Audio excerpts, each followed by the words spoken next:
Nagbabalik na po ang opinion mo, opinion ko, Wednesday edition.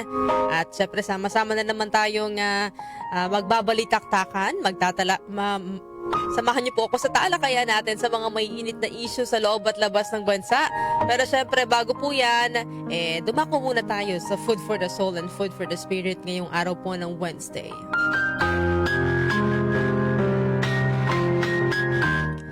Ang aking pong ibabahagi sa inyo ay ang 6 na mahalagang aral na maaari nating matutunan sa pagharap natin sa mga pagsubok.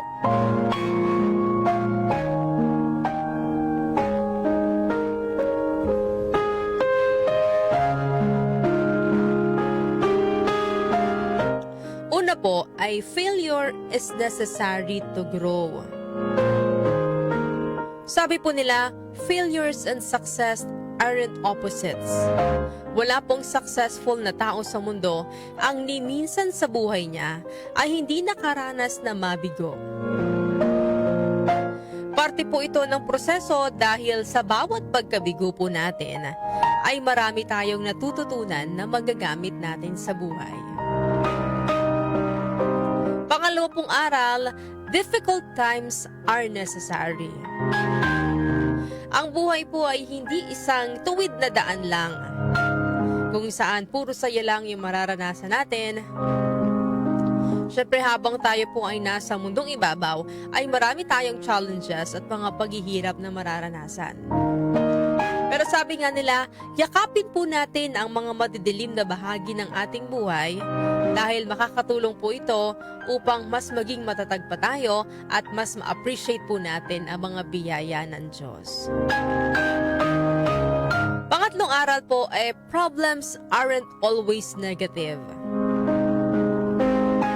Hindi po sa lahat ng pagkakataon ay negatibo po yung ang hatid ng mga dumarating po sa ating problema. May mga pagkakataon po na ito ay maituturing nating redirection mula sa Panginoon. Dahil baka kasi iba po yung plano ng Panginoon para sa atin kumpara doon sa tinatahak nating landas or kumpara doon sa mga plano natin. So kung hindi po meant para sa atin yung planong yun, most probably, diba? Dumadating yung panahon na nakaka-experience tayo ng mga problema. Pero para sa atin, minsan tinatake natin yun as negative. Pero yun nga, minsan marirealize natin na kung hindi natin na-encounter itong problemang ito, ay hindi tayo makakapunta sa kung saan man tayo naroroon ngayon. Pang-apat po na aral, change is constant, not variable. Iisa lang po ang constant o hindi nagbabago sa mundong ito. Ito po ay ang pagbabago o yung change. Di ba nga po kahit nga po halimbawa may gala kayo ng pamilya nyo o ng barkada ninyo, kahit na planado mo na yan, nakagawa ka na ng itinerary, kung saan kayo pupunta, saan kayo kakain, di ba meron po madalas may mga last minute changes pa po, di ba? Even po sa sarili natin, minsan, dala po ng mga pagbabago, dala ng pangangailangan sa isang sitwasyon, napupuwersa po tayong gawin ng isang bagay na akala mo hindi mo kaya. Kailangan po nating mag-adapt doon sa pagbabago. Pero ito po sa mga pagbabago pong ito, minsan na-discover po natin na yung mga bagay na akala natin na hindi natin kaya, kaya po pala natin, Panglimang aral po is, energy is finite. Invest it wisely.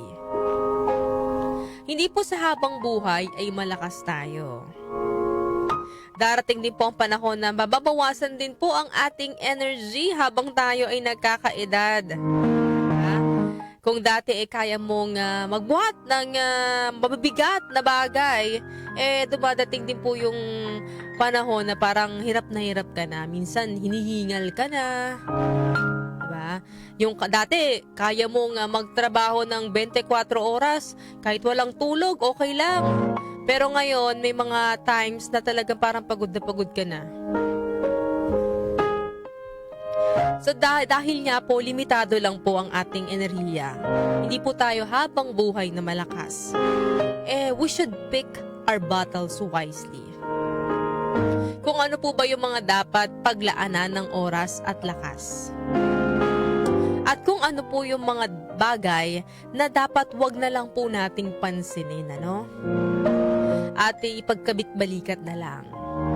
Sabi nga po, every action doesn't require your reaction. Ayan. Sasayangin ko ba yung oras mo dyan sa bagay na yan? Mas merong mas maraming bagay na dapat pagtuunan ng pansin.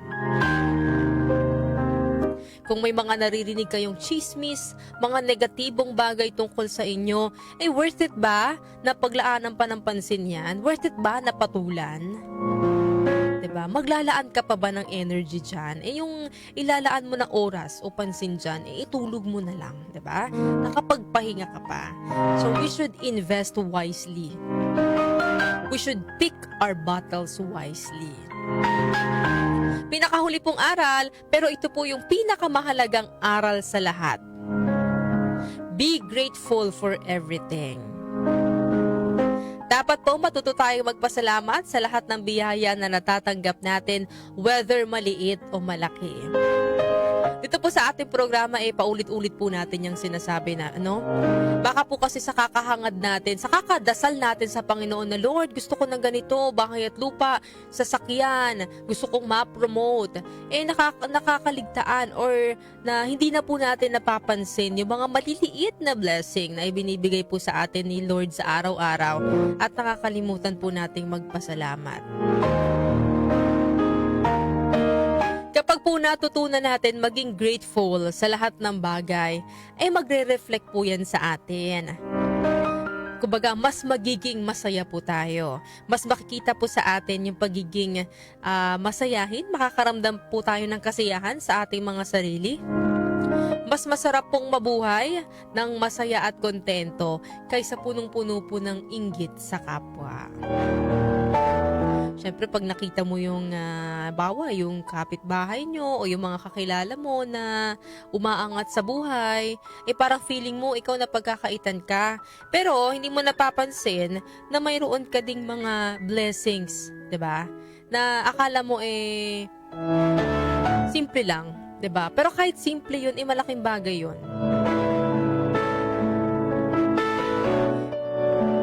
Meron nga po akong nabasa na parang dati daw, bumibili lang sila ng cake tuwing birthday.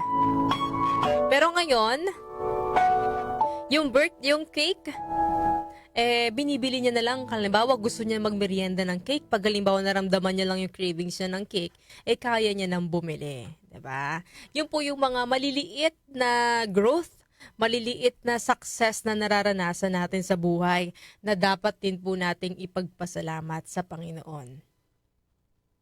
Ayan, lagi po natin tatandaan ang nakasaad po sa Ephesians chapter 5 verse 15 to 17. Look carefully then how you walk, not as unwise but as wise, making the best use of the time because the days are evil. Therefore, do not be foolish, but understand that the will of the Lord is. So, niya po, limitado lang po yung oras natin dito sa mundong ito. So, dapat we should make the best out of it. Sulitin po natin yung time, yung lakas natin dito po sa mundong ibabaw at piliin po natin yung mga bagay na dapat nating paglaanan ng ating enerhiya at oras. Siyempre, ano po ba yon? Siyempre, kasama po doon yung pagsunod sa mga utos ng Diyos at paggawa po ng kabutihan sa ating kapwa. Yan po ang ating Food for the Soul and Food for the Spirit ngayong araw po ng Miyerkules.